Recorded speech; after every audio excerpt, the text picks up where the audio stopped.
కాకినాడ జిల్లా జగ్గంపేట గండేపల్లి మండలం పి నాయకంపల్లిలో శివ పంచాయతీ క్షేత్రాన్ని సందర్శించిన శ్రీ శృంగేరి పీఠాధిపతి జగద్గురు శంకరాచార్య విధుశేఖర భారతి స్వామి నూతనంగా నిర్మించిన గోశాల, యాగశాల, పాకశాల, ప్రవచన మండపాన్ని ప్రారంభించిన జగద్గురు మండపంలో ఉన్న గోవులకు పూజలు చేసి గోగ్రాసం తినిపించారు. అదేవిధంగా హోమాల వద్ద స్వామివారికి వేద పండితులు పూజలు నిర్వహించారు. ఈ సందర్భంగా తత్వం చారిటబుల్ ట్రస్ట్ వ్యవస్థాపక అధ్యక్షులు శ్రీనివాస బంగారయ్య శర్మ ఆధ్వర్యంలో నిర్వహించిన ఈ కార్యక్రమంలో శంకరాచార్యులు మాట్లాడారు. ఈ కార్యక్రమంలో జగ్గంపేట ఎమ్మెల్యే జ్యోతుల నెహ్రూ, చైతన్య విద్యా సంస్థల చైర్మన్ చైతన్యారెడ్డి, గ్రామ నాయకులు మల్లిరెడ్డి, పాపారావు, ఎస్వీఎస్ ఆపలరాజు, గండేపల్లి మండల అధ్యక్షులు పోతుల మోహన్ రావు తదితరులు పాల్గొన్నారు.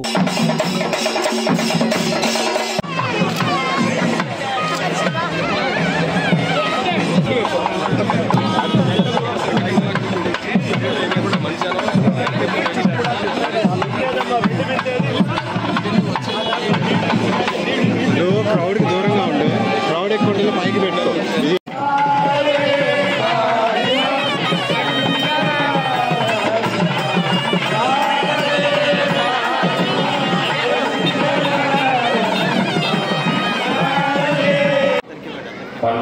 సంవత్సరాలకు పూర్వం మన దేశంలో అవతరించి ధర్మోద్ధరణ చేశారు అనేటటువంటి విషయం అందరికీ తెలిసినటువంటిది. ఇవాటి రోజున ఇటువంటి ధార్మికమైన వాతావరణాన్ని ఈ దేశంలో మనం చూస్తూ ఉన్నాం.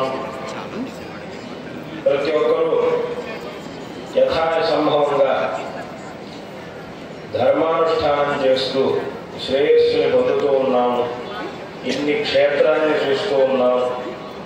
ఈ సనాతన వైదిక ధర్మ పరంపరను చూస్తూ ఉన్నామనంటే దానికి కారణం నిస్సందేహంగా జగద్గురు శ్రీ ఆదిశంకర భగవత్పాదాచార్యుల వారు. శంకరాచార్యుల వారు ఈ ధర్మాన్ని అత్యంత దృఢంగా సంస్థాపన చేశారు.